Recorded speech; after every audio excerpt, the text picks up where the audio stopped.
అభిమాని, మాకు ఆత్మీయ అతిథి.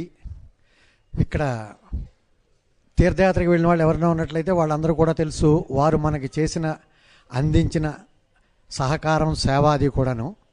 వారు కంచి వాస్తవ్యులు శ్రీ శంకరనారాయణ గారు. ఇప్పుడు పూజ్య గురువుల్ని పుష్పమాలాలంకృతులు చేస్తారు. వారు లేకపోతే మా తీర్థయాత్ర ఎలా జరిగి ఉండేదో మాకేం తెలుసుండేది కాదు. ఆ గురువుల అభిమాని. గురువుగారు ఒక్కసారి చెప్పడంతో అన్నీ వారే అయ్యి అక్కడ మాకు అన్ని కార్యక్రమాలు చేసి, ఇప్పుడు వారి ద్వారానే ఈ అమ్మవారి విగ్రహం కూడా తయారవుతోంది కంచిలో.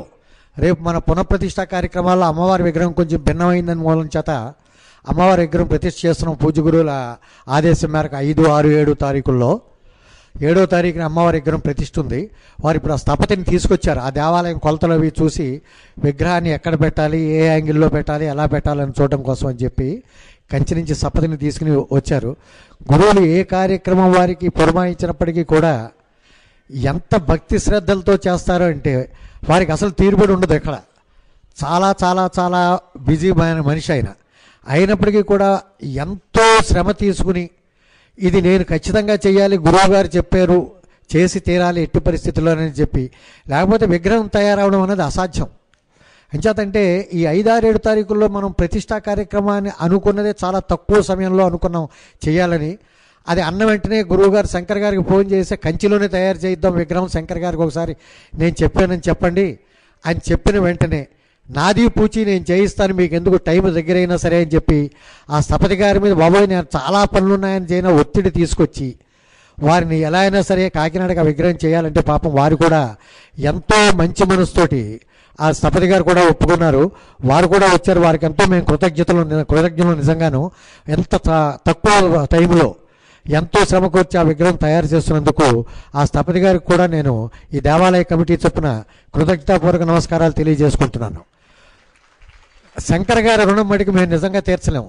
ఏ కార్యక్రమంలోనైనా సరే వారు పరోక్షంగా మనకు సహకారం అందించిన కార్యక్రమం ఇక్కడ ఏదీ లేదు. ఈ దేవాలయంలో అన్ని కార్యక్రమాల్లోనూ కూడా అంత పరోక్షంగా వారు అందిస్తున్నారు. మాకు అందరికీ గర్వకారణం ఏంటంటే వారు మాకు గురువు గారి ద్వారా తెలియడం, అలాగే వారి అబ్బాయి మన దేశానికే గర్వకారణం. వారి అబ్బాయి మొన్న కామన్వెల్త్ క్రీడల్లో 2 గోల్డ్ మెడల్స్, 1 సిల్వర్ మెడల్ తీసుకొచ్చారు. దీంట్లో ఆ యోగాల్లో మన గురువుగారు చెప్తూ ఉంటారు వారి అబ్బాయి గురించి ప్రవచనాల్లో మధ్యలో ఎప్పుడు సమయం దొరికినప్పటికీ కూడా వారి అబ్బాయి గురించి, అసలు వారు చేస్తున్న కృషి గురించిను. రేపు అన్నామలై యూనివర్సిటీ మెడ్రాస్లో వాళ్ళ అబ్బాయిని ఫెలిసిటేట్ చేయబోతోంది. అలాగే మెడ్రాస్లో ఉన్న అన్ని పేపర్లు అన్నీ కూడా వాళ్ళ అబ్బాయి వచ్చే టైంకి ఆ ప్రభుత్వం తరఫున డిప్యూటీ చీఫ్ మినిస్టర్ గారు వాళ్ళ అబ్బాయిని కబురు పెట్టి వారి అబ్బాయితో ఆ ఫోటో సెషన్ అంతా కూడా జరిగింది. ప్రతిరోజు కూడా వాళ్ళ అబ్బాయి గురించి వార్తలు పడుతున్నాయి చెన్నైలో. అలాంటి గొప్ప పుత్రుని కన్నా తండ్రి వారు చేస్తున్న సేవలే ఇవన్నీ కూడా కారణం. వారు అమ్మవారికి ఎంత సేవ చేస్తున్నారో, ఎంత గురుభక్తో వారికి అవన్నీ కూడా ఖచ్చితంగా చెప్తూ ఉంటారు. మీరు చేసిన సేవలు వృధా పోవని గురువుగారు ఉత్తినే చెప్పరు మనకి. మనం అలా సేవ చేస్తుంటే మనకి తెలియకుండానే అమ్మవారు మనకు కూడా అలాగా ఎన్నో వరాలు ఇస్తూ ఉంటుంది మనకి తప్పకుండా. అలా మనం చూస్తున్న వాళ్ళు శంకరనారాయణ గారు ఒకళ్ళు. శంకర్ గారి గురించి అంటే శంకరనారాయణ వారు అసలు పేరు అంటే అయ్యప్ప అంశం అనమాట శంకరనారాయణ అంటే. అంచేతే ఈ దేవాలయానికి అలా కట్టుబడిపోయారు ఆయన గురువు గారి ద్వారా. అది గురువు చెప్తూ ఉంటారు శంకర్ గారి గురించి మనకి ఎన్నోసార్లు చెప్పారు కూడాను. వారు అసలు ఎంత అలా ఉంటారో, వారి ఆస్తి కానీ ఇది కానీ వారు చేస్తున్న దాన ధర్మాలు కానీ ఎంత గొప్పగా ఉంటాయంటే ఎన్నో వేల మంది వేద విద్యార్థులకు ఆయన పాఠాలు నేర్పిస్తున్నారు. ఆయన ఉచితంగా విద్య నేర్పిస్తున్నారు. ప్రతి సంవత్సరం 16-20 వేల మందికి వాళ్ళ ఇంట్లో భోజనాలు చేసి చెన్నై నుంచి నడిచి వెళ్ళే యాత్రికులు, తిరుపతికి నడిచి వెళ్ళే యాత్రికులకి మధ్యలో వాళ్ళ ఇంట్లో వసతి సౌకర్యాలు కల్పించి ప్రతి సంవత్సరం కూడా ఒక 20-30 వేల మందికి భోజనాలు పెడుతూ ఉంటారు ఆయన. అదే కాదు ఎన్ని కార్యక్రమాలు ఆయనకి అంటే ఎన్నో కోట్లకు అధిపతి ఆయన. కానీ అలా ఎలా కనపడుతూ ఉంటారంటే అసలు మనలో ఒకటిగా ఆయనతో మాట్లాడడమే మేము మాలాంటి వాళ్ళు భయపడాలి. అంత గొప్ప ఆస్తిపరుడు ఆయన. అసలు ఎంత నిరాడంబరుడో చూడండి నిజంగా. ఎన్ని గొప్ప గొప్ప కార్యక్రమాలు చేస్తూ ఉంటారో ఆయన. అది గురువుగారి ద్వారా, ఆ గురువుగారికి ప్రీతమ శిష్యుడు. గురువుగారి మాట అంటే ఆయనకి అంతే ఇంకా శాసనం. వారు చెప్పారు నేను చేయాలంతే, అంతటువంటి శాసనం వారికి. వారి ద్వారా గురువుగారి ద్వారా మాకు పరిచయం అవ్వడం మా అదృష్టం నిజంగా. అంటే కాకినాడ ప్రజల అదృష్టం కూడా ఒక వంకని. ఎంచేతంటే మనం ఎప్పుడైనా కంచి వెళితే వాళ్ళు చేస్తున్న సేవలు కానీ ఇది కానీ అన్నీ కూడా చూడొచ్చు. అంటే వారి గురించి ఎంత చెప్పినా తక్కువే. ఇప్పుడు గురువారి ప్రవచనం ఎలా చెప్పుకుంటూ వెళ్ళిపోకూడదు ఇప్పుడు. అందుచేత అంటే వారికి పొగడతలు అంటే అసలు కిట్టవకూడదు. ఇది పొగడత కూడా కాదు, నిజం చెప్తున్నా కూడా వారికి ఇవన్నీ ఎందుకంటే చెప్తాను వారే కోపడుతూ ఉంటారు. ఇప్పుడు అలాగే పూజ్యులు ఇంకో అభిమాని వారు కూడా నారాయణ గారు, అయ్యల్ నారాయణ గారని retired additional superintendent of police, వారు గురువు గారి అభిమాని. ఆ పదవికి వన్నె తెచ్చిన ఆయన అసలు ఇప్పటికీ కూడా రిటైర్ ఎన్ని సంవత్సరాలు అయినా అసలు ఆ పదవిలో వారు ఉంటే చాలా అయ్యల్ నారాయణ గారు అంటే భయపడిన వారు లేరు. అసలు నిజంగా ఎంత గొప్పగా వారు పదవి చేశారంటే వారి మిత్రుల ద్వారా నేను వింటూ ఉంటాను.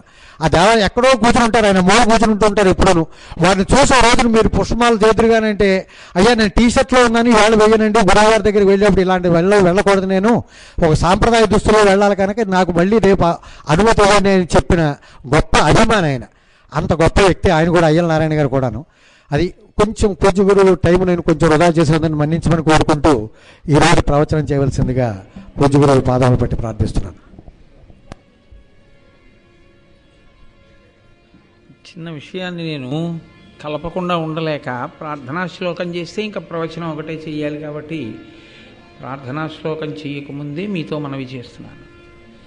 శంకర గారి కుటుంబానికి అంత అభ్యున్నతికి కారణం ఎక్కడిది అంటే వారి కుటుంబం పరమాచార్య స్వామి వారికి అంతేవాసులు. పరమాచార్య స్వామి వారంటే ఆ కుటుంబానికి ఉన్న గౌరవం, ఆ కుటుంబం వారికి చేసిన సేవ అటువంటివి. వారు చేసినటువంటి సేవకి పరమాచార్య స్వామి వారు ఎంత సంతోషించారంటే బహుశः ప్రపంచపటంలో ఎవరికీ దక్కని అపురూప గౌరవం ఆ కుటుంబానికి దక్కింది. సంవత్సరానికి ఒకరోజు కంచి కామాక్షి వాళ్ళ ఇంటికి వస్తుంది. వచ్చి కామాక్షి వాళ్ళ ఇంట్లో ఉంటుంది. ఉంటే ఆ రోజున వేదపఠనం చేయించి ఆ రోజు అమ్మవారికి నైవేద్యం అవన్నీ వాళ్ళింట్లోనే జరుగుతాయి. ఏడాదికి ఒకరోజు కామాక్షి ఏ ఇంటికి వచ్చి కూర్చుంటుందో, ఏ ఇంట పూజలు స్వీకరిస్తుందో, మేము మొన్న కంచి యాత్రకు వెళ్ళినప్పుడు ఆ ఇంటనే మాకు పలహారాలు భోజనాలు అన్నీ పెట్టారు ఆ రోజులన్నీ. అంతటి మహానుభావుడు. అది ఆ కుటుంబానికి ఆ సంస్కార బలం ఎక్కడి నుంచి వచ్చింది అంటే పరమాచార్య స్వామి వారి యొక్క అనుగ్రహం. అందుకే పిల్లలు ఇద్దరి పేర్లు కూడా ఆయన చక్కగా అలా పెట్టుకున్నారు. అభిరామి అని కూతురి పేరు పెట్టుకున్నారు. తిరుకడయూర్ అమ్మవారి పేరు అభిరామి. గురువాయూర్ కృష్ణ భగవానుని యొక్క పేరు కొడుక్కి పెట్టుకున్నారు. అందుకే ఆ చిరంజీవి చిన్న వయస్సులో అంతర్జాతీయ ప్రఖ్యాతిని పొందాడు. ఇక్కడ ఇదే వేదిక మీద పిల్లవాడు యోగా ప్రదర్శన కూడా చేసి చూపించాడు శారదా నవరాత్రుల్లో. ఇప్పుడు తమిళనాడు ప్రభుత్వం అతనికి పల్లకీలు పడుతోంది. ఎందుకని అంటే అతను మళ్ళీ మొన్న అంతర్జాతీయ సమావేశాల్లో 2 గోల్డ్ మెడల్స్ 1 సిల్వర్ మెడలు సంపాదించుకున్నాడు. సరే, ఆ కుటుంబమునకు కనురాపు తగలకుండుగాక. ఆ కుటుంబం ఇంకా అలా సర్వశ్రేయో వృద్ధిగా అలా చక్కగా వృద్ధిలోకి వచ్చి ఈశ్వరుడికి సేవ చేస్తూ వాళ్ళు అలా ఆనందమును పొందుగాక. ఆయన ఎంతటి గొప్ప వ్యక్తో నాకు తెలుసు. ఆయన ప్రతిరోజు నూకలు పొద్దున్నే పుట్టల్లో వేయిస్తారు తోటలో, చీమలు తినడం కోసం. తన తోటలో మామిడికాయలు ఎవరికైనా అమ్మినప్పుడు, తోట అమ్మినప్పుడు మామిడికాయలు ఏ చెట్టువి 10వ వంతు కాయ కొయ్యకూడదు. ఆ కాయలన్నీ పక్షులు తింటాయి. నేను స్వయంగా చూశాను. ఆయన వెళ్ళి ఆఫీస్ రూమ్లో కూర్చుంటే తోటలో ఎక్కడున్న ఆవు వచ్చి ఆయన పక్కన నించుంటుంది. అంత ప్రేమ ఆవు కూడా. ఆయన తోటలోకి ఆయన జీపులో వెళ్తుంటే చిలుకలు అరుస్తుంటాయి ఆయన మీద ప్రేమతోటి. అంతలా పక్షుల్ని చీమల్ని కూడా పోషిస్తారు ఆయన. ఎవరైనా తిరుమల అటుగా పాదయాత్రికులు వెళ్ళిపోతూ కబురు చేస్తే వాళ్ళు ఒక ప్రాంతం చేరేటప్పటికి వంటలు చేసి భోజనాలు పంపించేస్తారు భోజనాలు చేయడానికి. కంచి దగ్గరలో ఉంటారు, కాకవాకం కదండి ఆ ఊరి పేరు. అందులో ఉంటారు, ఒక సందంతా వారు అన్నదమ్ములే ఉంటారు. చాలా గొప్ప కుటుంబం. అది సభాముఖంగా నేను ఎందుకు చెప్పాను అంటే ఇందులో మళ్ళీ మనకి కాకినాడ ప్రపంచపటంలోనే ఒక చిత్రమైన స్థితిని పొందింది. ప్రత్యేకించి అయ్యప్ప స్వామి గుడి ఎందుకో తెలుసా అండి? కంచి కామాక్షి అమ్మవారి దేవాలయానికి క్షేత్రపాలకుడు అయ్యప్ప స్వామి. ఆయన అనుగ్రహం లేకుండా అమ్మవారు కృప చెయ్యదు. ఎందుకంటే ఆయన క్షేత్రపాలకుడు. ఏమి అనుగ్రహమో తెలియదు. పరమాచార్య స్వామి వారి అనుగ్రహంతో శంకర గారిని తీసుకొచ్చి ఈ దేవాలయానికి అప్పచెప్పింది అమ్మవారు.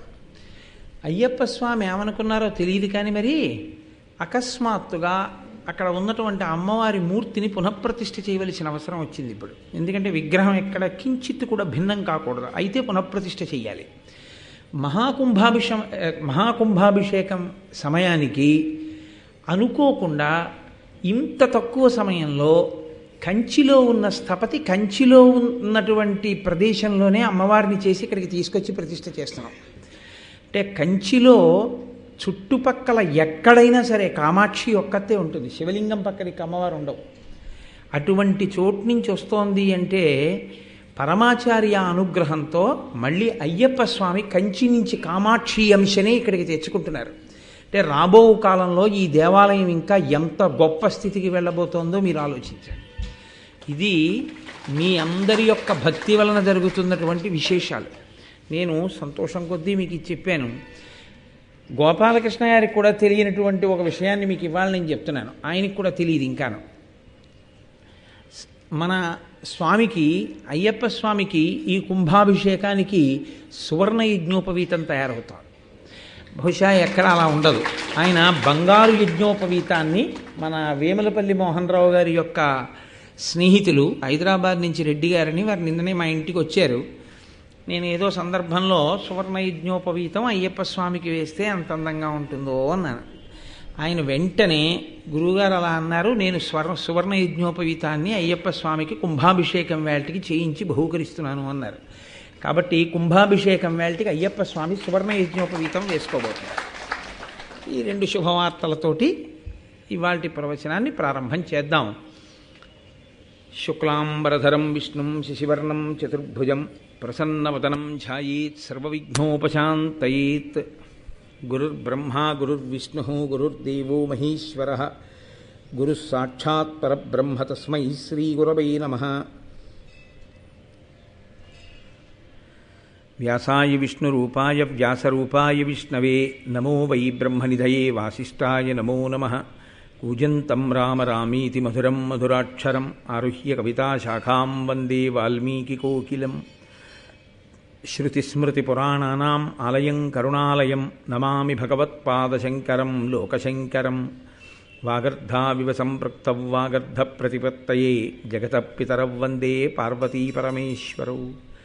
సూక్తిం సమగ్రేతున స్వయమేవ లక్ష్మీః శ్రీరంగరాజమహిషీమధురైఃకటాక్షైః వైదగ్ధ్యవర్ణగుణగుంభనగౌరవైర్యాం కండూలకర్ణకుహరాः కవయోధయంతి. హైమోర్ధ్వపుండ్రమజహన్మకుటం సునాసం మందస్మితం మకరకుండలచారుగండం బింబాధరం బహుళదీర్ఘకృపాకటాక్షం శ్రీవేంకటేశముఖమాత్మని సన్నిధత్తాం. విమలపటీ కమలకుటీ పుస్తకరుద్రాక్షశస్తహస్తపుటీ కామాక్షి పక్ష్మలాక్షి కలిత విపంచీ విభాసి వైరించీ. మనోజవం మరుతతుల్యవేగం జితేంద్రియం బుద్ధిమతాం వరిష్టం వాతాత్మజం వనరయూధముఖ్యం శ్రీరామదూతం శిరసా నమామి. ఆపదామపహర్తారం దాతారం సర్వసంపదాం లోకాభిరామం శ్రీరామం భూయో భూయో నమామ్యహం. నారాయణం నమస్కృత్య నరం చైవ నరోత్తమం దేవీం సరస్వతీం వ్యాసం తతో జయముదీరయేత్. హరి ఓం. పరమేశ్వర స్వరూపైన సభకి నమస్కారం.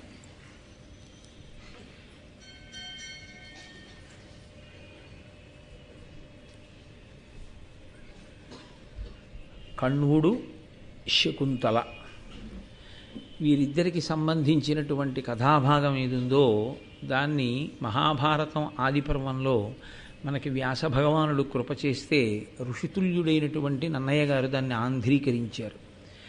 మూలంలో ఉన్నటువంటి ఈ కథాభాగాన్ని కాళిదాస మహాకవి అభిజ్ఞాన శాకుంతలంగా స్వీకరించారు. స్వీకరించి ఆయన నాటక రచన చేశారు.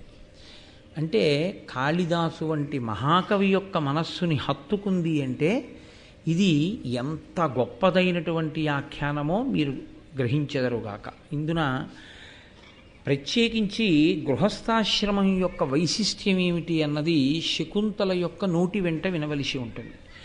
మీరు తరచుగా దాన్ని జ్ఞాపకం పెట్టుకోవలసి ఉంటుంది. ప్రత్యేకించి మహాభారతం ఆదిపర్వం జరిగినంత కాలము మీరు ఒక విషయాన్ని మాత్రం మరిచిపోకూడదు.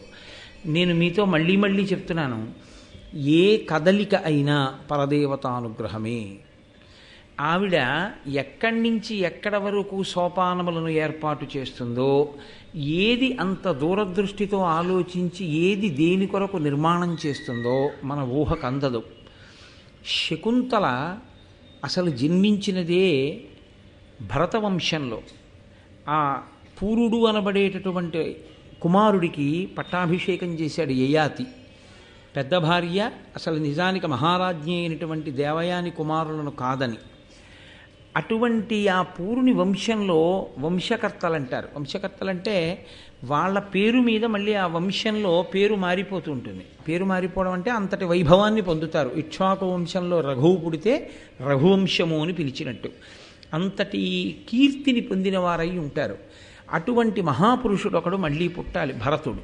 అక్కడి నుంచి దాన్ని భరతవంశం అని పిలిచారు. కారణం ఏమిటి అంటే ఆ వంశం యొక్క స్వరూపం మారిపోయిందని కాదు.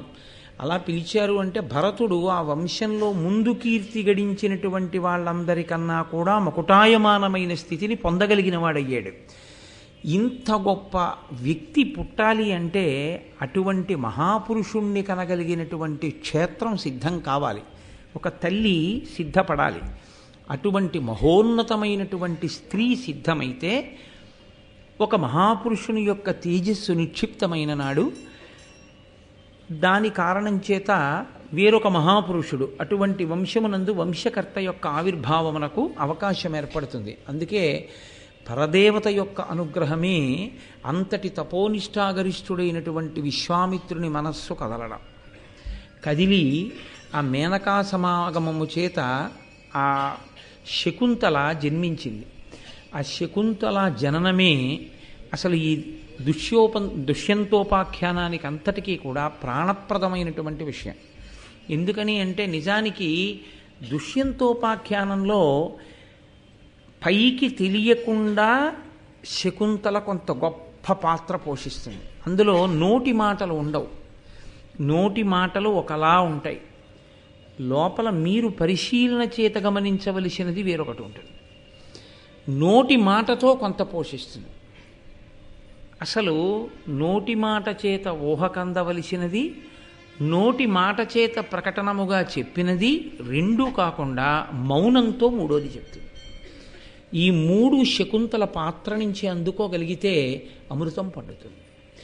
అయితే మహాభారత కథలో ఏ విషయమైనా కూడా మీకు అలా పండు విప్పి ఇచ్చినట్లుగా అంత తేలికగా ఏం ఉండదు. యథార్థానికి చాలా చాలా చాలా జాగ్రత్తగా పరిశీలనం చేస్తే మాత్రమే అందుతుంది.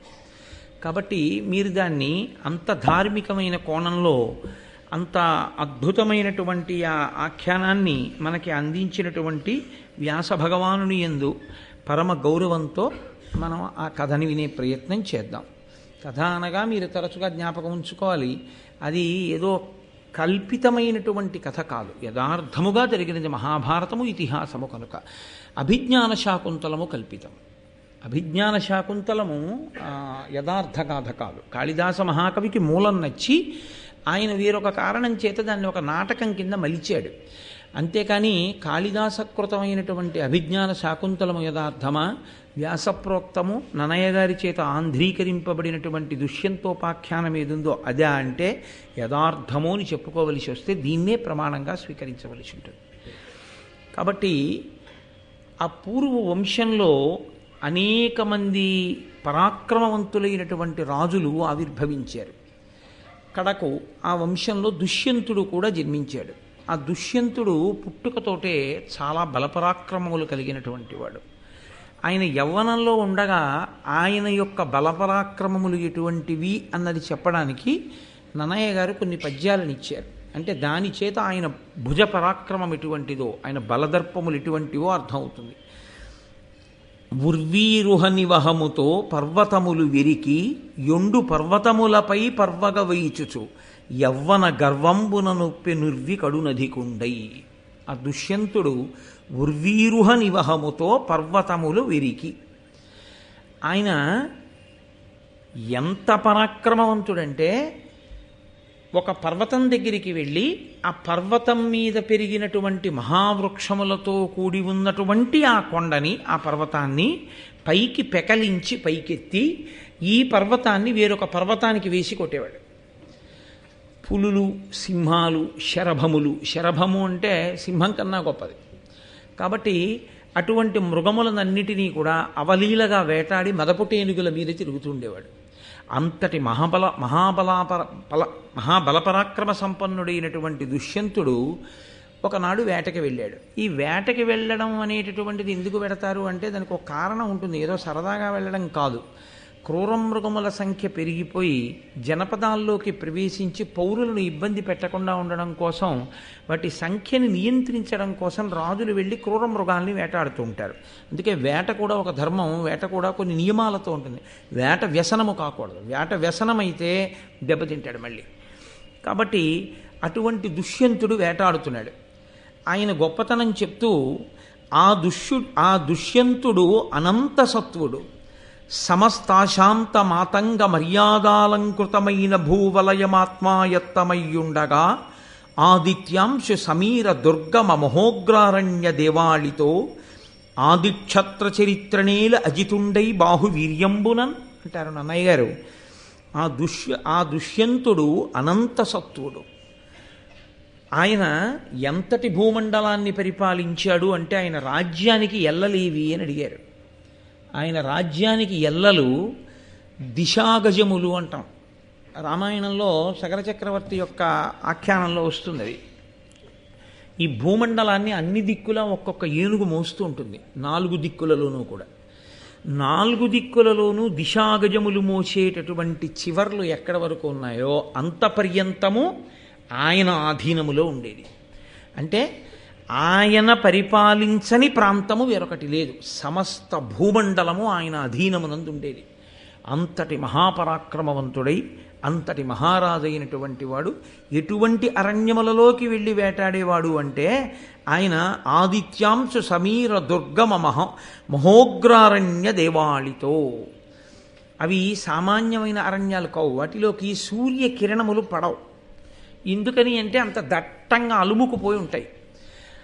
అలాగే గాలి కూడా చొరబడడానికి అవకాశం ఉండదు, అంతగా పొదలు పెరిగిపోయి ఉంటాయి. అటువంటి దుర్గమమైన అరణ్యములలోకి వెళ్ళి ఆయన వేటాడుతుండేవాడు.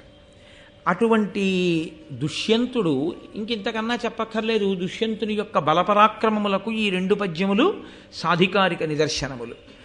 కాబట్టి అటువంటి వాడు ఒకానొకప్పుడు తీవ్రమైన వేగంతో వేటాడుతున్నాడు. ప్రభువుకున్నటువంటి వేగం, ప్రభువుకున్నటువంటి ఆ వెళ్ళగలిగిన శక్తి అందరికీ ఉంటుందా? వెనకాతలు ఉన్న వాళ్ళకి ఉండదు. ఒక యుద్ధ భూమిలో యుద్ధం చేయడం వేరు, ఒక దుర్గమమైనటువంటి అరణ్యంలో ప్రభువు గుర్రం మీద వెళ్ళిపోతుంటే ఆయన్ని అనుగమించి వెళ్ళగలగడం వేరు. ఎందుకంటే మీద పడేటటువంటి జంతువుని చంపుకుంటూ ముందుకు వెళ్ళిపోతాడంతే. అది అందరికీ సాధ్యం కాదు, వెనక నిలబడిపోతారు మిగిలిన వాళ్ళు. కాబట్టి రాజు అలా వేటాడుతూ కొంతమంది మంత్రులను మాత్రమే దగ్గరుంచుకొని ఒక పర్వతం దగ్గరికి వెళ్ళాడు. అక్కడి నుంచి చూస్తే ఒక అద్భుతమైనటువంటి ఆశ్రమం ఒకటి కనపడింది. ఇక్కడే మీరు నన్నయ్య గారి రచనలో ఉన్నటువంటి వైశిష్ట్యాన్ని అర్థం చేసుకోవాలి. అది ఒక ఆశ్రమ ప్రాంతము. ఇప్పుడు వేటాడుతూ వెళ్ళినటువంటి దుష్యంతుడికి అది ఎవరి ఆశ్రమమో, అది ఆశ్రమమా కాదా అన్న విషయము తెలిసి ఉండడం ఒక విషయం, తెలియకుండా ఉండడం ఒక విషయం. ఎందుకంటే అరణ్యంలో వేటాడుతూ వెళ్ళినప్పుడు ఇది ఫలానా వారి ఆశ్రమం అని తెలియాలని ఏం లేదు. ఏదో వేటాడుతూ అలా వెళ్ళిపోయినప్పుడు ఆశ్రమం కనపడచ్చు. కాబట్టి దుష్యంతుడికి తెలుసా తెలియదా, అసలు ఇది కణ్వ మహర్షి యొక్క ఆశ్రమము, నేను ఇక్కడికి వచ్చానన్న విషయం తెలుసా వచ్చినటువంటి దుష్యంతునకు? అది ఒక ప్రశ్న. ఆ ప్రశ్న అంత అవసరమా అండి అని మీరు నన్ను అడగచ్చు. ఒక కోణంలో అది చాలా చాలా ముఖ్యమైన ప్రశ్న. అందుకని ఇప్పుడు ఆయన అక్కడికి వచ్చి చూశాడు ఒక ఆశ్రమాన్ని. అది ఎలా ఉంది? అమరపతి ఖాండవమునకు రమణను వైశ్రవణు చైత్ర రథమునకు సమానముగా దీనిని భూభాగమునను రచయించే ఒక్క కమలజుడు దయన్. చతుర్ముఖ బ్రహ్మగారు దేవేంద్రుడి యొక్క ఖాండవనానికి కుబేరుని యొక్క చైత్రరథము అనబడేటటువంటి వనానికి సమానమైనటువంటి ఒక గొప్ప వనాన్ని సృష్టి చెయ్యాలి అని అనుకున్నాడా అనిపించేటట్టుంది ఆ ఆశ్రమం, ఆ ప్రాంతం. దాని వైదికమైన సొబగు చెప్తారు నన్నయ్య గారు. ఎంత గొప్పగా చెప్తారంటే, అక్కడ బ్రాహ్మణులు హవిస్సు సమర్పిస్తున్నారు. సమర్పించినప్పుడు ఆ అగ్నిహోత్రంలోంచి అప్పుడప్పుడు పొగలు వస్తాయి. ఆ పొగలన్నీ కూడా నిరంతరంగా అలా వస్తూనే ఉన్నాయి. అంటే అక్కడ ఎంత గొప్పగా యజ్ఞయాగాది క్రతువులు నిరంతరము జరుగుతుంటాయో చూడండి. దేని కొరకు చెయ్యాలి అవన్నీ అంటే లోక కళ్యాణము కొరకు చేస్తూ ఉంటారు. ఆ పొగంతా కూడా వచ్చి అక్కడ ఉండేటటువంటి లతలు చెట్లు వాటిని పట్టి, అది నెయ్యి వేసినప్పుడు వచ్చినటువంటి ధూమము కనుక కమ్మటి వాసనలు పట్టేట చెట్ల నిండా. అంత గొప్ప ఆశ్రమాన్ని చూశాడు. ఆ ఆశ్రమంలో ఉన్న వ్యక్తి చాలా గొప్ప తపస్వి. ఆశ్రమంలో ఉన్న వ్యక్తి సామాన్యుడు కాడు, మహానుభావుడు అని గుర్తించడానికి నన్నయ్య గారు మనకి కొన్ని విషయాలు చెప్తారు. ఇవి చాలా చాలా ముఖ్యమైనటువంటి భాగం యథార్థానికి. ఎందుచేత అంటే, ఒక తపస్వి చాలా గొప్ప స్థితిని పొందేశాడు అనుకోండి, ఆయన శాంతితో ఉండడం కాదు, ఆయన ఎక్కడుంటాడో అక్కడ జాతి వైరం ఉన్నటువంటి జీవులు శాంతిని పొందుతాయి. ఇద్దరు వెళ్ళి దెబ్బలాడుకుని శాంతిని పొందడం వేరు. అసలు దానికి దీనికి పరిచయం ఏమి ఉండదు, కానీ పుట్టుకతో అది దీన్ని చూస్తే కళ్ళెర్ర చేస్తుంది. ఇది దాన్ని వేటాడుతుంది, అది దాని నైజం. దానికి ఎవరు పరిచయం చేయరు. దీన్ని నువ్వు వేటాడు అని చెప్పరు. చెప్పకపోయినా పిల్లికి ఎలకతో వైరం పెట్టుకో, నువ్వు ఎలక వెంట పడు, రాత్రుళ్ళు ఎలకని వెతుకు అని ఎవరైనా చెప్పారా? ఎవరు చెప్పరు. పిల్లి ఎలకని తరుగుతుంది అంతే. పిల్లిని కుక్క తరవాలని ఎవరైనా చెప్పారా? చెప్పరు, తరుగుతుంది అంతే. ఒక కుక్కని ఒక డేగ తరుగుతుంది, పైనుంచి వచ్చి కొడుతుంది కుక్కని. ఎవరైనా నేర్పారా? కోడి పిల్లకి గ్రద్దకి వైరం ఎవరైనా నేర్పారా? ఎవరు నేర్పరు. ఒక ఏనుగు సింహం, ఈ రెండిటి మధ్య ఉన్న వైరం అసాధారణ వైరం. అసలు ఎంత వైరం అంటే, అసలు సింహము అనబడేటటువంటి దానికి అత్యంత ఇష్టమైన మాంసం ఏమిటి అంటే ఏనుగు కుంభస్థలాన్ని బదలగొట్టి అందులో ఉన్న మాంసం తినడమే, అందులో ఉన్న ముత్యాలు చిమ్మడమే. అంత వైరం. అసలు ఆ ఏనుక్కి స్వప్నంలో సింహం కనబడితే చచ్చిపోతుంది. అందుకే సింహస్వప్నము అంటారు. అంత వైరం రెండిటికి. ఎవరు నేర్పారు ఈ రెండిటికి ఇంత వైరాన్ని? ఎవరు నేర్పలేదు. కానీ చిత్రం ఏమిటంటే, ఒక ఆశ్రమాన్ని నడుపుతున్నటువంటి వ్యక్తి మహాపురుషుడు అని గుర్తు ఏమిటంటే, ఆ ఆశ్రమంలోకి జాతి వైరం ఉన్న ప్రాణుల్ని తీసుకొచ్చి మీరు నిలబెట్టారనుకోండి, ఏనుగు సింహం ఒకదాని పక్కన ఒకటి ఎంతో ప్రేమగా నిలబడతాయి. ఓ పిల్లి ఎలక కలిసి ఒకే పళ్ళెంలో ఏదో గింజలు కాయలు కాసిన పాలు కలిపినటువంటి అన్నము పడేస్తే ఆ పాలన్నాన్ని పిల్లి తింటుంటుంది, ఆ గింజలనేమో ఎలక తింటుంటుంది. ఎలకని పిల్లి తింటూ, పిల్లిని చూసి ఎలక భయపడదు. అంటే సహజ వైరం ఏది ఉందో ఆ సహజ వైరమును మరిచిపోతాయి. దేనివల్ల మరిచిపోతాయి అంటే, వైరమును మరిచిపోగలిగినంత సుహృద్భావం పెరుగుతుంది. ఈ సుహృద్భావం కలగడానికి కారణం ఏమిటి? ఆ ఆశ్రమంలో తపస్సు చేసేటటువంటి వ్యక్తి యొక్క మనస్సు పొందినటువంటి అత్యద్భుతమైన స్థితి వలన కలిగిన ప్రకంపనలు ఆ ప్రాంతాన్నంతటినీ కూడా కప్పుతాయి. మీకు ఎప్పుడైనా అంతే, ఒక మహాపురుషుడు ఒక ఇంట్లో ఉన్నాడు అనుకోండి, ఉంటే ఏమవుతుందంటే ఆలోచన అని ఒకటి ఉంటుంది. ఆయన ఎప్పుడూ ఆలోచన చేస్తుంటాడు. ఆయన ఆలోచనలు దేని గురించి ఉంటాయి? ఎప్పుడూ భగవత్ చింతన ఏదో చేస్తుంటాడు. పూజ చేయకపోవచ్చు ఆయన పూజ అయిపోయింది ఒక గంట తర్వాత, కానీ ఆయన ఏమిటి ఆలోచిస్తుంటాడు? రామాయణం గురించో, భాగవతం గురించో, భారతం గురించో, గీత గురించో, ఉపనిషత్తుల గురించో ఆయన ఏదో అలా ఆలోచనలు చేస్తూనే ఉన్నాడు అనుకోండి. చేస్తూ తిరుగుతూ ఉంటాడు ఇంట్లో. లేకపోతే ఏదో కాసేపు అలా విష్ణు సహస్రం చదువుకుంటాడు. లేకపోతే ఎప్పుడు ఏవో పవిత్ర గ్రంథాలు పెట్టి చదువుతూ ఉంటాడు. చదువుతున్నప్పుడు తన్మయావస్థ పొందుతుంటాడు. ఈ తన్మయావస్థని పొందుతున్నప్పుడు ఆయన మనసు పొందేటటువంటి భావ తరంగములు ఏమున్నాయో ఆ తరంగములు వ్యాప్తి చెందుతుంటాయి. వ్యాప్తి చెంది, మీరు నన్ను నమ్మండి, నేను నిజం చెప్తున్నాను, ఆ ఇంటి గోడల్ని పెండాల్ని కూడా పట్టుకుంటే ఏమవుతుందో తెలుసా అండి? నేను ఒకసారి యథార్థంగా అనుభవించే ఈ స్థితిని ఒకరి దగ్గర నేను చూశాను. ఏమీ పరిచయం లేదు. ఆయన వచ్చి తలుపు కొట్టాడు మంచి రోహిణీ కార్తెలో. మా ఇల్లు కాదు, ఒక మహాత్ముడి ఇంటి గురించి చెప్తున్నాను. మా ఇల్లు అనుకునేరు. ఆ ఇంటి ఇల్లాలు తలుపు తీసింది. తలుపు తీస్తే ఏం కావాలి మీకని అడిగింది. అమ్మ ఫలానా కుటుంబరావు గారి ఇల్లు ఇక్కడేనా? కుటుంబరావు గారి ఇల్లు ఇది కాదండి, కుటుంబరావు గారి ఇల్లు మీరు ఇది అనుకున్నారేమో, ఇవి ఈ సందులోనే రెండో ఇల్లు, ఈ పక్కింట్లు విడిచిపెడితే ఆ పక్కిల్లు కుటుంబరావు గారి ఇల్లు. ఓ అలాగా తల్లి రోహిణీ కార్తె కదా, ఆ ఇల్లు వెతుక్కోవడంలో నాలుక పిడచకట్టిపోయిందమ్మా, కాసిన మంచినీళ్ళు ఇస్తారా అన్నాడు. ఆవిడ లోపల నుంచి మంచినీళ్ళు పట్టుకొచ్చి గడప దాటి లోపలికి వచ్చి తీసుకోండి అండి. ఆయన గడప దాటి లోపలికి వచ్చి మంచినీళ్ళు తాగాడు. తాగా గ్లాస్ అక్కడ పెట్టి జేబులోంచి రుమాలు తీసి ముఖం తుడుచుకుని చెమట ఒక్క క్షణమాగా అన్నాడు, అమ్మాయి ఈ ఇంట్లో ఎవరైనా మహాత్ములు ఉంటారా అన్నాడు. ఆవిడ నవ్వేసి ఊరుకుంది. ఆవిడ యజమానే ఆ మహాత్ముడు.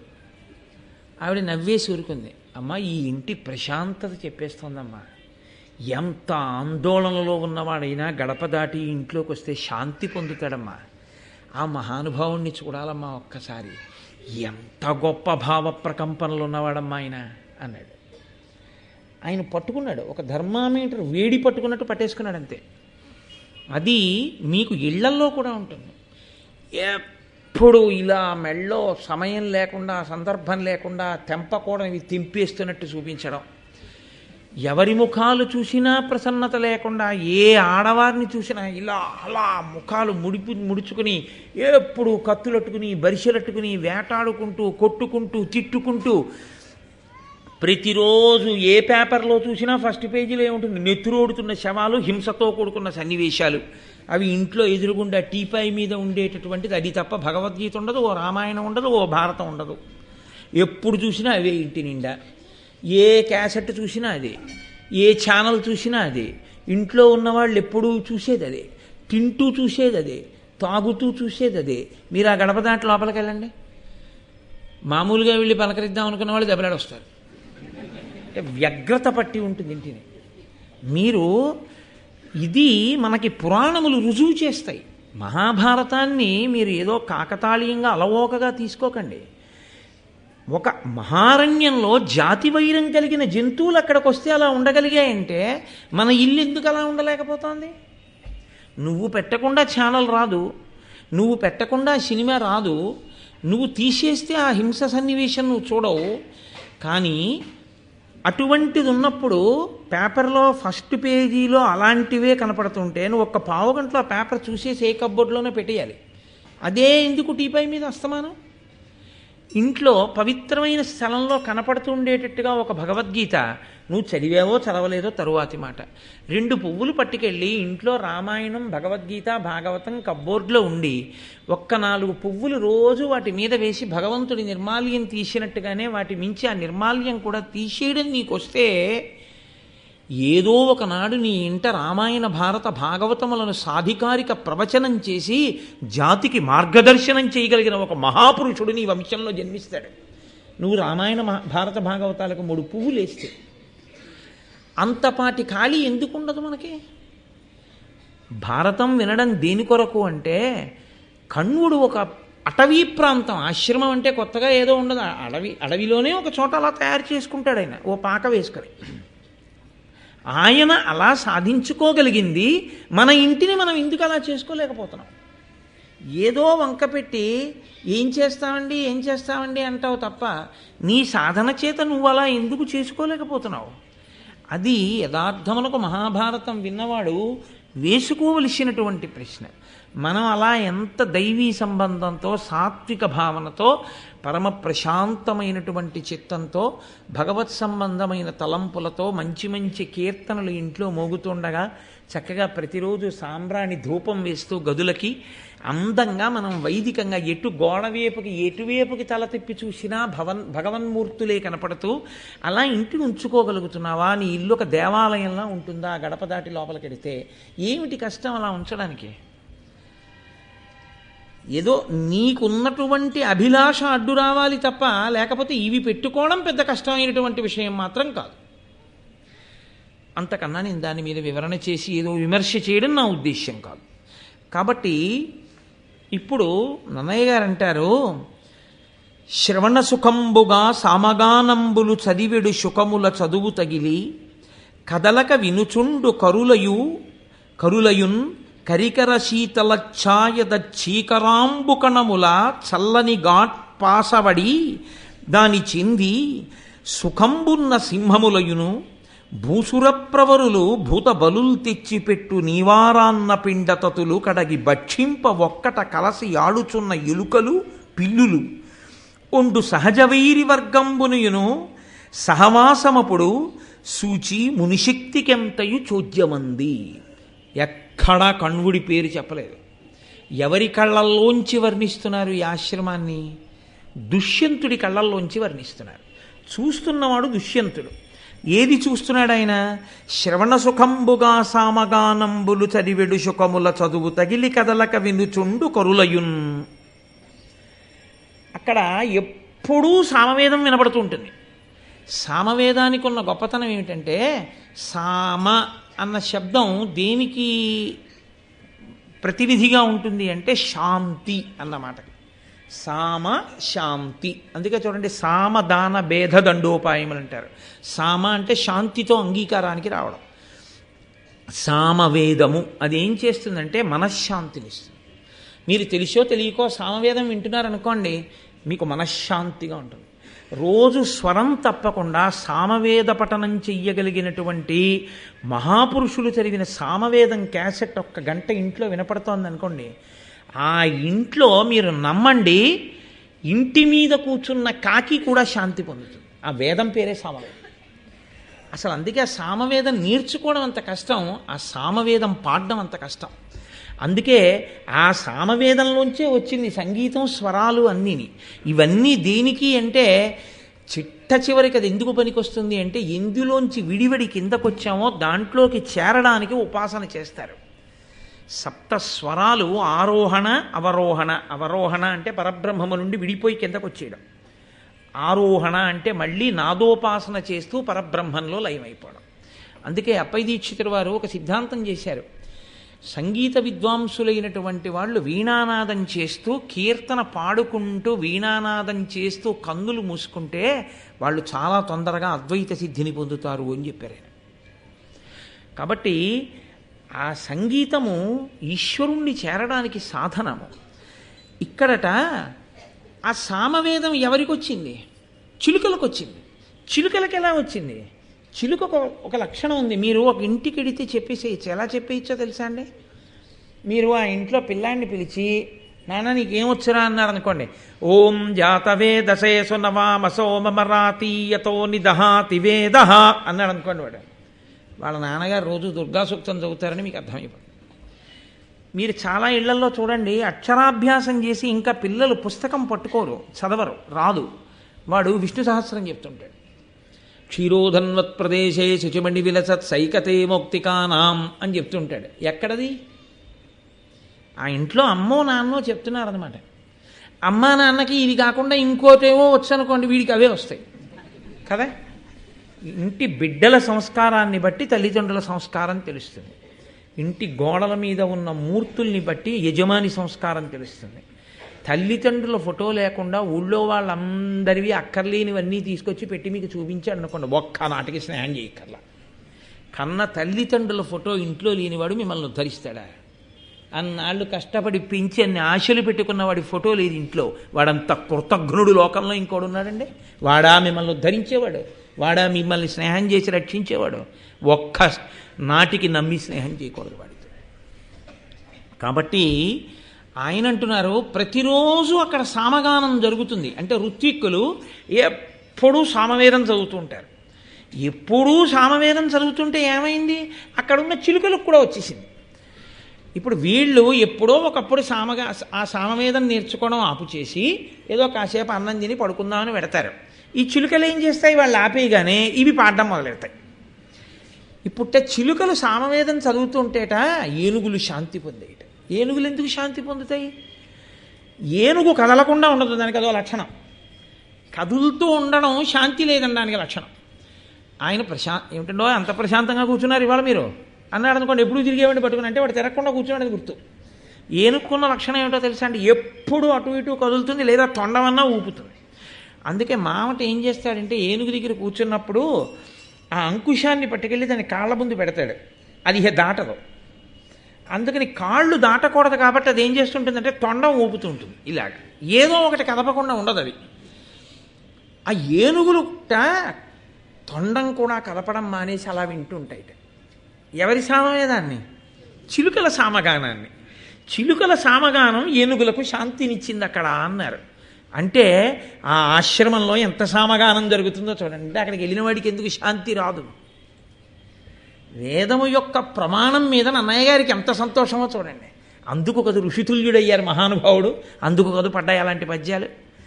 కాబట్టి చదివెడు శుకముల చదువు తగిలి కదలక వినుచుండు కరులయున్, కదలకుండా వింటుంటాయిట ఏనుగులు. ఇప్పుడు ఏనుగులు కదలకుండా విన్నాయి అంటే వాటి తొండాలు ఇలా నిలబడిపోతాయి కదండి, తొండం కూడా కదపట్లేదు, ఇలా ఉన్నాయి. ఇలా ఉండిపోతే ఏనుగు అంత పెద్దది ఉంటుంది, దాని నీడ పడుతుంది. ఈ తొండం యొక్క నీడ కూడా పొడుగ్గా పడుతుంది. సింహాలు వాటి నడుము సన్నంగా ఉండి ఇలా పొడుగ్గా అడ్డంగా కదా వెన్నుపా ఉంటుంది. అవేం చేస్తాయంటేట ఈ ఏనుగుల యొక్క తొండముల నీడలు ఎలా పడ్డాయో ఆ నీడల్లోకి వచ్చి ఆ సింహాలు ఆ చల్లతనంలో నించుంటాయి. ఎత్తుగా ఉంటుంది కదా, దాని నీడ చల్లగా ఉంటుంది.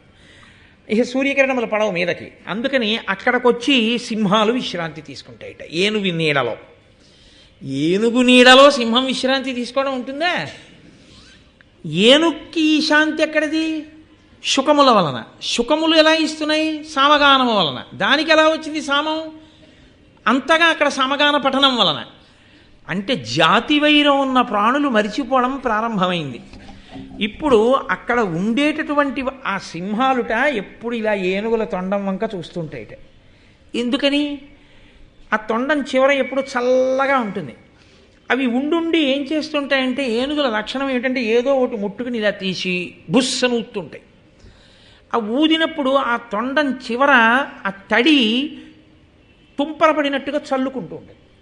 మంచి శీతాకాలం ఉందనుకోండి, మంచి వేసవి కాలంలో పనున్నా లేకపోయినా cool drinking water do not waste అని బోర్డు ఉన్నా సరే ఈయన ఏం చేస్తాడంటే గబగబా కళ్ళజోడు తీసి పక్కన పెట్టేసి కాస్త రుమాలు దాని కింద పెట్టి ఇలా తడుపుకుని ఇలా ఇలా అద్దుకుని అమ్మయ్య అంటాడు.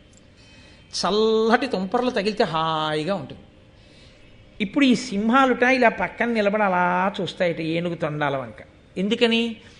అవి ఎప్పుడో అప్పుడు కదిలి బుస్ అని ఆ తొండంలో ఉన్న నీటిని చిమ్మితే అవి చిన్న తుంపర పడినట్టుగా మీద పడితే సింహాలు మురిసిపోతాయి. కనపడితే ఏనుగు యొక్క తొండాన్ని పట్టుకుని పైకెక్కి కుంభస్థలాన్ని బదలగొట్టే సింహం దాని తొండంతో కాసి నీళ్లు చల్లితే బాగుండు, చల్లగా ఉంటుందని అక్కడి నుంచి ఉంటుంది. ఏమి ఆశ్చర్యం! ఎంత జాతి వైరాన్ని మర్చిపోయాయి. అదే కాదుట, భూసుర ప్రవరులు భూతబొల్ పెట్టి తెచ్చిపెట్టు నీవారాన్న పిండ తతులు కడగి భక్షింప ఒక్కట కలసియాడుచున్న ఎలుకలు పిల్లులు. భూతబలులు అని పెడతారు. బలి అన్న మాటకు అర్థం వేరు, హోమము అన్న మాటకు అర్థం వేరు. ఇదొకటి మీరు కొంచెం జాగ్రత్తగా గుర్తుపెట్టుకోవలసిన అంశం.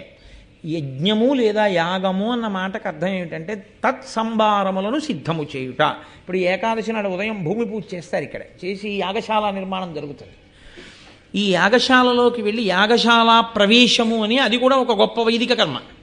అందులోకి ప్రవేశిస్తారు మంగళధ్వనితోటి, లోపలికి వెడతారు ఋత్విక్కులు. వెళ్ళిన తర్వాత చుట్టూ కూర్చుని జపాలవి చేస్తారు. అప్పుడు ఇంకా హోమం మొదలవలేదు. అగ్నిని రగల్చి అందులోకి హవిస్సునిచ్చినప్పుడు హోమం చేస్తున్నాడు అంటారు. అది హోమం. అప్పుడు ఆ హవిస్సు వేస్తుంటే దేవతలకి. బలి అన్న మాటకు అర్థం ఏంటంటే అగ్నిముఖంగా ఇవ్వరు, తిన్నగా పట్టుకెళ్ళిపోయి కాస్త అన్నం పట్టుకెళ్ళి, మీరు దేవాలయాల్లో చూస్తుంటారు ఓ గిన్నెతోటి, ఓ పెద్ద గిన్నెతోటి అన్నం పట్టుకుని ముందు గంట కొట్టుకుంటూ నడుస్తారు. నడిస్తే ఆ అన్నం పట్టుకెళ్ళి దేవాలయంలో వివిధ దిక్కుల యందు పెడతారు. ఆ బలిపీఠము అని ఉంటుంది, దాని మీద పెడతారు. ఇది తిన్నగా తినేస్తాయి బలులు. అంతేగాని బలి అంటే మీరు ఇంకొకలా ఊహించకూడదు, దాన్ని ఏదో రౌద్రభావనతో ఆలోచన చేయకూడదు. అది పక్షులు వచ్చి తింటాయి. ఏదో అలా వెళ్ళిపోతున్న కుక్క పిల్లి తినేస్తుంది, ఏదో గోడ నుంచి పరిగెత్తిందో పిల్లి అది తింటుంది కాస్త అన్నం. ఉగ్రభూతములు తిరుగుతుంటాయి లోకంలో, ఆ ఉగ్రభూతములు కూడా తింటాయి ఆ బలిని. కాబట్టి బలి అంటే తిన్నగా వండి తెచ్చి ఎదురుగుండా ఉన్న ప్రాణులకు పెడితే బలి. దేవాలయంలో పెడతారు, అలా బలిపీఠం అంటారు. ఆ బలిపీఠం మీద పెడతారు. పెడితే అవి తింటాయి బలులు. అంటే అంతకన్నా ఇంకా దాని గురించి ఎక్కువ ఆలోచించకండి, నేను దాన్ని సాత్వికంగా చెప్తున్నాను. కాబట్టి అలా ఇస్తే బలులు అంటారు. ఇప్పుడు అక్కడ ఉండేటటువంటి వేదం చదువుకున్న బ్రాహ్మణులు ఆశ్రమం చుట్టూ తీసుకొచ్చి బలులు పెడుతున్నారు. ఇది ఎవరు చెయ్యవలసిన పని అంటే దేవాలయంలోనూ చేస్తారు, నిజానికి ఇంట్లో కూడా చెయ్యాలి. అది భూతబలి అని యజమాని తాను అన్నం తినకముందే కొంత అన్నాన్ని తీసి భూతములకు వెయ్యాలి. కుక్కలు పిల్లులు మొదలైన ప్రాణులు తినాలని కొంత వేస్తారు.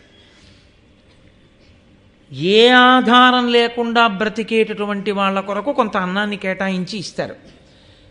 అంటే ఇక తనంత తాను ఏదీ చేసి అన్నాన్ని సంపాదించుకోలేనంతగా రోగగ్రస్తుడైపోయి నిరాధారుడై పడున్నాడు అనుకోండి ఒక ఆయనకి పట్టుకెళ్ళి కొంత అన్నం పెడతారు. అతిథిగా పిలిచి కొంతమందికి పెడతారు. తనంత తానుగా సమయానికి వచ్చి తలుపు కొట్టిన వాడిని కూర్చోబెట్టి కొంత పెడతారు. తర్వాత తాను తింటాడు. తాను తినగా మిగిలిన దాన్ని భార్య తింటాడు. అది ధర్మం, గృహస్థాశ్రమం. ఎంతవరకు జరుగుతోంది అన్నది పక్కన పెట్టండి. తెలుసుకోవడం అంటూ చేశారనుకోండి, ఇదేం పెద్ద విశేషమైన విషయం కాదండి. మీరు ఇవాళ చేయకపోవచ్చు, తప్పేం లేదు. కానీ తెలుసుకున్న తర్వాత ఇవాళ కాకపోతే రేపు శంకర్ గారు చేయట్లా అలా ఏదో ఇంత అన్నాన్ని తీసి రేపు ఒక మంచి రోజున ప్రారంభం చేసుకొని చక్కగా ఏదో కొన్ని భూతములు తింటాయని చెప్పి కాస్త అన్నాన్ని అలా చల్లేసి భోజనం చేయడం అలవాటైందనుకో, నువ్వు మంచి పని చేస్తున్నావా లేదా? యథాతథంగా చెప్పినదంతా చేయగలమా అంటే చెయ్యమనే చెప్తాయి శాస్త్రాలు. కానీ మనం ఎంతవరకు చేయగలము అన్నది అంతా చేయగలము అనే ప్రారంభం చేసి అక్కడికి చేరుకోవాలనే కోరుకోవాలి. మనం చేయగలిగినంత అన్న మాట అనకూడదు. శాస్త్రం చెప్పినదంతా చెయ్యాలి, ఆ స్థాయికి చేరాలనుకోవాలి. ప్రారంభం చేస్తే ఎప్పుడో అప్పుడు అది జరగడం ప్రారంభమవుతుంది. ఉదారుడవుతాడు. ఆ భోజనానికి తను కూర్చునే వేళకి ఇంటికి తలుపు కొట్టి ఎవరో వచ్చా, ఏం భోజనం చేశారా? లేదండి, ముందు మీతో రండి, కాళ్ళు కడుక్కోండి, కూర్చోండి.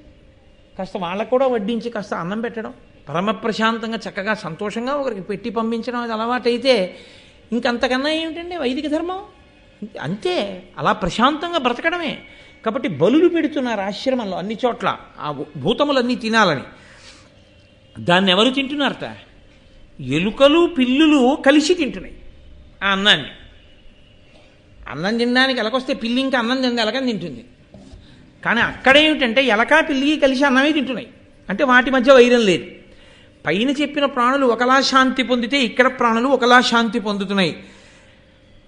ఆ దుష్యంతుడు చూసి అనుకున్నట్ట, అబ్బా ఏమి చోద్యమయ్యా, ఏమి ఆశ్రమమయ్యా, ఈ పరిస్థితిని బట్టి ఇందులో ఉన్నటువంటి వ్యక్తి, ఈ ఆశ్రమాన్ని నిర్వహిస్తున్నవాడు ఎంతటి తపశ్శాలియో నాకు అర్థమవుతోంది అనుకున్నాడు. ఇందులో ఎవరో ఏమైనా చెప్పారా? దుష్యంతుడు ఫలానా వారి ఆశ్రమాన్ని చూస్తున్నాడు అని చెప్పారా? చెప్పలేదు. పోనీ దుష్యంతుడికి తెలుసని చెప్పారా? అది చెప్పలేదు. కాబట్టి ఇప్పటికీ దుష్యంతుడికి అది కణ్వాశ్రమం అని తెలుసా? మీకు నాకు తెలియదనే అనాలి కదండి. ఆ తర్వాత ఇప్పుడు ఆయన తన చుట్టూ కొద్దిమంది మంత్రులు మాత్రమే ఉన్నారు. వాళ్ళతో ఆయన అన్నాడు, అది కణ్వాశ్రమము అన్నాడు. అంటే ఆయనకి తెలుసా? తెలుసు. అది కణ్వాశ్రమం అన్న విషయం దుష్యంతునికి తెలుసు. ఆశ్రమం ఎవరిదో ఆయనకి తెలియకపోలేదు. కణ్వుడు ఎటువంటి వాడో కూడా ఆయనకి తెలుసు, ఎందుకంటే శకుంతలతో మాట్లాడుతూ బయటపడ్డాడు. కాబట్టి ఇప్పుడు అన్నాడు, అంతటి మహాత్ముడి దర్శనానికి నమస్కారానికి వెళ్ళే ముందు నా వెంట ఏ విధమైన రాజలాంఛనములు ఉండకూడదు. మహాత్ముల దర్శనానికి వెళ్ళినప్పుడు ఆయన గురువు అంటే మనం లఘువు, ఆయనకన్నా మనం తక్కువ వాళ్ళం. కాబట్టి మనం మర్యాదతో వెళ్ళాలి. ఇంతమంది మంత్రులతో కలిసి నేను వెళ్ళకూడదు. కాబట్టి నేను ఒక్కడనే వెళ్ళి కణువునకు నమస్కరించి ఆశీర్వచనాన్ని పొంది వస్తాను. ఇప్పుడు ఏమర్థం అవుతోంది మనకి? ఒక మహాత్ములు ఉన్నటువంటి, మహాత్ములు తపస్సు చేసినటువంటి, మహాత్ములు కొంతకాలం ఉన్నటువంటి ప్రాంగణాలు ఒక ఊరిలో ఉంటే మీకు దేవాలయ దర్శనం ఎంత గొప్పదో అంతకన్నా గొప్పది యథార్థానికి ఆ మహాత్ములు తపస్సు చేసిన ప్రదేశాన్ని దర్శనం చేయడం. అందుకు కాదు మనం కంచి వెడితే పరమాచార్య తపస్సు చేసిన ప్రదేశాలు చూసొచ్చాం. తపోభూమే. ఆ శక్తి, ఆ వ్యక్తి వెళ్ళిపోవచ్చు శరీరం. ఆ తపస్సుకి సంబంధించినటువంటి ప్రకంపనలు, ప్రభావం ఉండిపోతాయి. అలాగా ఒక్కొక్క వ్యక్తి యొక్క తపప్రభావం యుగం మారిపోయినా ఉండిపోతుంది. ఋష్యశృంగుడి తపోప్రభావం త్రేతాయుగం ద్వాపరయుగం దాటి కలియుగంలో కూడా ఉంది. శంకరాచార్యులు వారు వెళుతున్నప్పుడు కనిపెట్టారు. నేను మీతో తరచు మనవి చేసి చెప్తుంటాను ఆ విషయం. అందుకేగా శృంగగిరి పీఠం వచ్చింది అక్కడ. కాబట్టి ఆ తపోభూములను చూడాలి, అక్కడికి వెళ్ళాలి. అటువంటి మహాత్ములు ఉన్నారు అన్నప్పుడు వాళ్ళ ఆశీర్వచనం పొంది రావాలి. కాబట్టి ఆయన అన్నాడు, మీరు ఇక్కడ ఉండండి, మీరు ఇంతమందితో నేను వెళ్ళకూడదు, ఎందుకంటే అదొక మర్యాద, ఒక్కడిని వెళ్ళాలి, అది వినయం. మీరు ఉండండి, నేను వెళ్ళి కణ్వుడికి నమస్కరించి వస్తాను. కాబట్టి అది కణ్వాశ్రమము అన్న విషయం మాత్రం దుష్యంతుడికి తెలుసు. ఇప్పుడు ఆయన ఆశ్రమంలో కణువుని కోసమని చూస్తున్నాడు. ఆశ్రమ ప్రాంగణం అంటేనండి చెట్లు పూల మొక్కలు అవి ఎక్కువ ఉండొచ్చు, కానీ కుటీరం ప్రధానంగా ఎవరిది ఉంటుంది? ఆయనది ఉంటుంది. ఎవరైనా కొద్దిమంది శిష్యులు ఉంటారు, అదే కానీ కొన్ని వేల మంది ఉండేటటువంటి ప్రాంగణం ఏం కాదు అది. ఏదో కొద్దిమంది శిష్యులు ఉంటే ఉండొచ్చు. నిర్మానుష్యంగా ఉంది, ఎవరు లేరు. కాబట్టి కణ్వుడేరి అని వెతుకుతూ ఆయన వెడుతున్నాడు. ఆయనకి అకస్మాత్తుగా ఒక అందమైన ఆడపిల్ల కనపడింది. చాలు, ఆ ఒక్క మాట చాలు. ఇంకంతకన్నా దానికి పెద్ద ఆ వర్ణనలు అనేటటువంటి ఆవిడ అందమైనది అని తెలుసుకోవడానికి. అందమైన శకుంతల అని నేను ఆ మాట అంటే చాలు, దానికి పెద్ద అంగాంగ వర్ణనం ఏం చేసి చెప్పక్కర్లేదు. కాబట్టి ఆ శకుంతలని చూశాడు ఆయన. చూసి ఆమె ఎవరో మాత్రం దుష్యంతునికి తెలియదు. కాబట్టి కణ్వుని ఆశ్రమం అని తెలుసు, కణ్వుని దర్శనానికి వెళుతున్నాడు. అక్కడ అకస్మాత్తుగా ఒక అందమైన ఆడపిల్ల కనపడుతుందని ఆయన అనుకోలేదు. ఇప్పుడు కనపడింది, కానీ ఆయన పరాకు ఆయనది. ఎందుకని? అది మున్యాశ్రమం. అటువంటి చోట ఒక ఆడపిల్ల కనపడింది అంటే తాను రాజ్యమేలే ప్రభు. చాలా ఎంత తక్కువ వీలైతే అంత తక్కువే మాట్లాడాలి, ఎంతవరకు మాట్లాడాలో అంతవరకే మాట్లాడాలి, వెంటనే వెళ్ళిపోవాలి సాధ్యమైనంత తొందరగా. తప్ప ఎక్కువసేపు అక్కడ ఆడపిల్లతో మాట్లాడుతూ కూర్చోవడం రాజుగా రాజ్యాన్ని ఏలే వ్యక్తికి ఉండవలసిన ప్రవర్తన కాదు. కాబట్టి ఆయన అడిగాడు, కణ్వుడు ఉన్నారా? వారి యొక్క దర్శనానికి వచ్చాను. క్రచ్చరవేట వచ్చి ఇట కణ్వ మహాముని చూచిపోవగా వచ్చితి, ఎందుబోయిరొకో వారినినన్ విని ఆ లతాంగి వారిచ్చట నుండి ఈ క్షణమ ఏగిరి కానకు పండ్లు తేర మీ వచ్చుటెరింగిరే నిజన వెల్లభ వరును ఒత్తురింతకున్. ఇదే నేను మీతో మనవి చేసింది. శకుంతల 3 రకాలుగా కనపడుతుంది ఈ ప్రత్యేకించి ఆఖ్యానమనందు అని. దుష్యంతుడు మాట్లాడినటువంటి మాట ఎంత తక్కువ మాట్లాడాడో ప్రారంభంలో ఆయన హృదయాన్ని సూచిస్తుంది. ఆయనకి ఇంకక్కడ దుష్యంతుడు ఆయన లేరు, కణ్వుడు లేరు అన్నారనుకోండి, అక్కడ నిలబడదామన్న ఊహ దుష్యంతునికి లేదు. కానీ కించిత్ బలహీనత మనసులో ప్రవేశించింది. ఈవిడెవరో చాలా అందంగా ఉంది, తెలుసుకోవాలని ఒక కుతూహలం మాత్రమే పడింది. కానీ తన ధర్మం తనకు అడ్డొచ్చింది. క్రచ్చరవేట వచ్చి ఇట కణ్వమహాముని చూచిపోవగా వచ్చితి, ఎందుబోయురొక వారనినన్. ఇంతే, వేట కోసమని వచ్చాను ఇక్కడికి. చూడండి, ఏదో కాకినాడ వచ్చానండి, బంధువుల ఇంటికి పెళ్ళికి వచ్చాను, ఓసారి మిమ్మల్ని చూసిపోదామని వచ్చాను అంటుంటారు. అలా అంతే అన్నాడు ఆయన. ఇక్కడ వేటకు వచ్చాను, ఎలాగో వచ్చాను కదా అని ఒకసారి కణ్వ మహర్షిని దర్శనం చేసుకుని వెడదామని వచ్చాను. ఎటు బోయురో వారు ఎక్కడా లేరు, ఎక్కడికి వెళ్ళారో. ఇది స్వగతం, అంటే లోపల అనుకుంటున్న మాటని పైకనీసినట్టుగా అన్నాడు తప్ప ఆ పిల్లని అడిగినట్టుగా కూడా లేదు అసలు. ఏమ్మా ఎక్కడున్నారమ్మా, కణ్వ మహర్షి ఆశ్రమమైనా ఏమిటి, ఎక్కడ కనపట్టలేదు, ఎక్కడికి వెళ్ళారమ్మా అని అన్నట్టు కానీ, నేను దుష్యంతుణ్ణి అని చెప్పినట్టు కానీ మీకు ఎక్కడా లేదని అన్నయ్య గారి భారతం. నేను అందుకే మీకు చెప్పింది, చాలా జాగ్రత్తగా చదవకపోతే పట్టుకోవడం కష్టం అవుతుంది ఈ ఆఖ్యానాన్ని అని. ఎందుపోయురొక వారనినన్ వినియా లతాంగి, లతాంగి అన్న మాట వేశారు అక్కడ. ఒక తీగ వంటి శరీరము కలిగినటువంటి శకుంతల జవాబు చెప్తోంది. ఇప్పుడు 2 రకాలుగా జవాబు చెప్పచ్చు. లేరు, ఎప్పుడు వస్తారో తెలియదు, అంటే మీరు ఇక్కడ ఉండక్కర్లేదు. ఆవిడ కూడా ఆయన అక్కడ ఉండడాన్ని ఇష్టపట్టలేరు, పరపురుషుడు ఇక్కడ ఎందుకు అన్నట్లుగా ఉందని. 2, ఆయన ఉండేటట్టుగా కూడా మాట్లాడచ్చు. ఎప్పుడు ఈయనెవరో ఆవిడికి తెలిసి ఉంటే, ఒకవేళ ఆవిడికి ఈయన్ని ఇంకొంచెం సేపు అక్కడ ఉంచుదామన్న ఆలోచన ఏమైనా ఉంటే, ఓ అరణ్యానికి వేటకొచ్చారా, వేటకొచ్చానన్నాడు కానీ నేను దుష్యంతుణ్ణి దేశమేలే రాజునని చెప్పలేదుగా ఆయన. అయినా ఈవిడికి తెలిసి ఉండి ఉండాలి. ఎందుకని తెలిసి ఉండి ఉండాలి? ప్రభువు యొక్క గుణములను విని, ఇంత అందగాడు, ఇంకా బ్రహ్మచారి, పెళ్ళవలేదు, ఇటువంటి వాడికి నేను భార్యనైతే బాగుండు అన్న ఆలోచన ఏర్పడి ఉండొచ్చు శకుంతలకి. అలా ఎందుకు ఏర్పడుతుందని మీరు అనుకుంటున్నారు? కోటేశ్వరారు అంటారేమో. ఆమె రాజర్షి కూతురు, విశ్వామిత్రుడి కూతురు కాబట్టి ఒక క్షత్రియుడికి ఇల్లాలను అవుదామని ఎందుకు అనుకోదు? అప్పటికి బ్రహ్మర్షి కాడు విశ్వామిత్రుడు మేనకా సంగమ సమయానికి.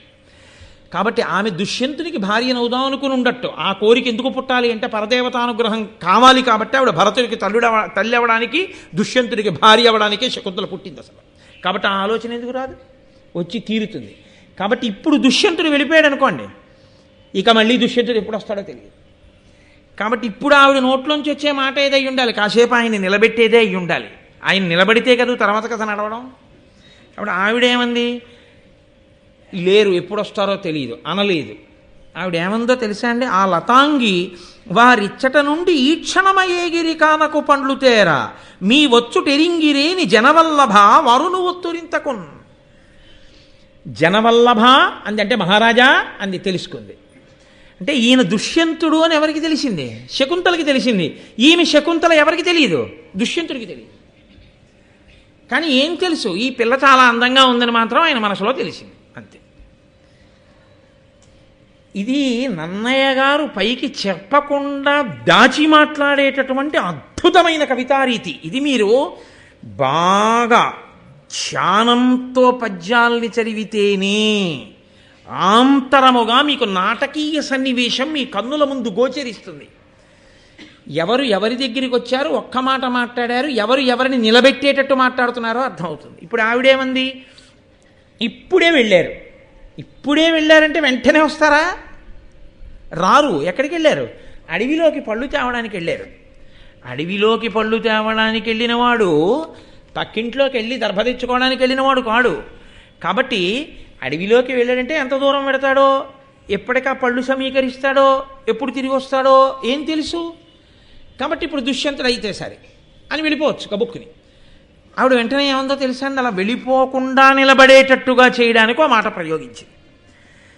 నీ వచ్చుటెరింగిరేని జనవల్లభ వరును ఒత్తురింతకున్. మీరు వచ్చారని తెలిస్తే ఆయన వస్తారండో అయింది. అంటే ఇప్పుడు నేను వచ్చానని తెలిస్తే ఆయన వస్తారంటే, అమ్మ ఇప్పుడు మరి నేను వచ్చానని ఎలా తెలుస్తుంది అని ఒక గడియ మళ్ళీ ఆలోచించడానికి నిలబడే స్థితి వచ్చిందా లేదా? ఆ వచ్చినవాడు దుష్యంతుడిని శకుంతలకి తెలుసు. జనవల్లభ అని మాటేశాను. నేను మీతో మనవి చేశాను, అది పెద్ద విశేషం కాదు. ఎందుకని అంటే మున్యాశ్రమములలో ధర్మం గురించి మాట్లాడుకుంటారు.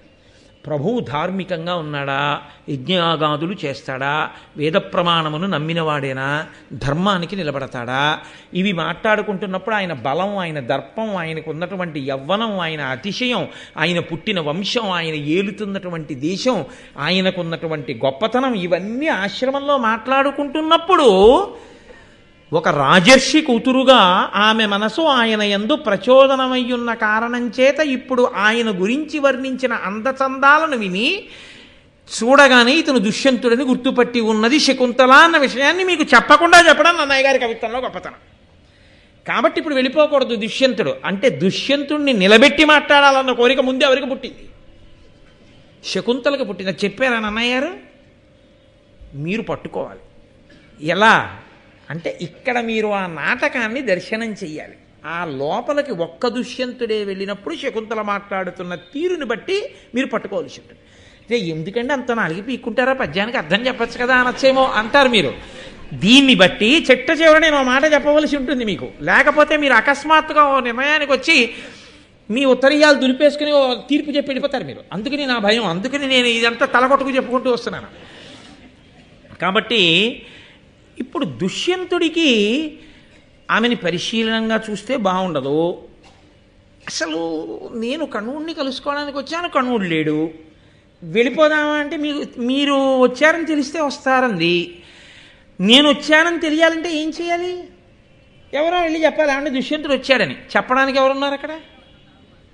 ఎవరు ఉన్నట్టు లేదుగా అక్కడ. ఎక్కడన్నా చెప్పారా అన్నయ్య గారు ఏమన్నా ఉన్నారని? ఎవరు లేరు, మరి ఎలా పెడుతుంది వార్త? అంటే ఎవరూ లేని చోట ఏకాంతమునందు అసలు ఇంకా శకుంతలతో మాటలు కొనసాగించడానికి అవకాశం ఒకటి ఇప్పుడు దుష్యంతుడికి దొరికింది. ఆ అణువు శకుంతల ఇచ్చింది. ఇస్తే ఇప్పుడు ఆయనకి మనసులో ఉన్న కోరిక ఏమిటి? ఈవిడ మునికన్యే, దుష్యంతుడి ఆశ్రమంలో ఉంది. సాధారణంగా ఇక్కడ ఎవరు ఉంటారు? మునికన్యలు ఉంటారు. మునికన్య అంటే బ్రాహ్మణ కన్య. నేను క్షత్రియుణ్ణి, రాజుని, కాబట్టి ఆమెను అలా చూడకూడదు, తప్పు. ఆమె చాలా అందంగా ఉందని నా మనసు ఇంకొక మెట్టు పైకి ఎక్కకూడదు, దోషం అయిపోతుంది, నా వల్ల ధర్మం తప్పిపోతుంది. కాబట్టి అసలు ఈ అమ్మాయి ఎవరో తెలుసుకోవాలనుంది.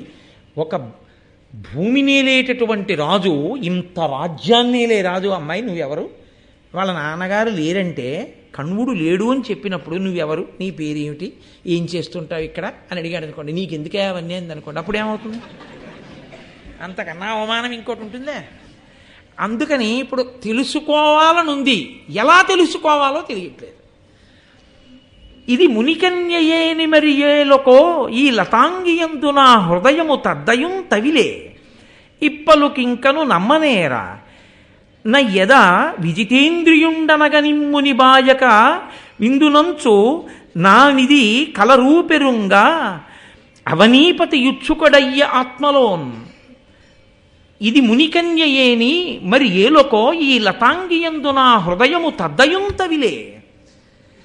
నాకు చాలా ధర్మం ఉంది, నేను చాలా జాగ్రత్తగా ఉంటాను. ఈమె మునికన్య అయితే నా మనసు ఈమె యందు నిలబడదు.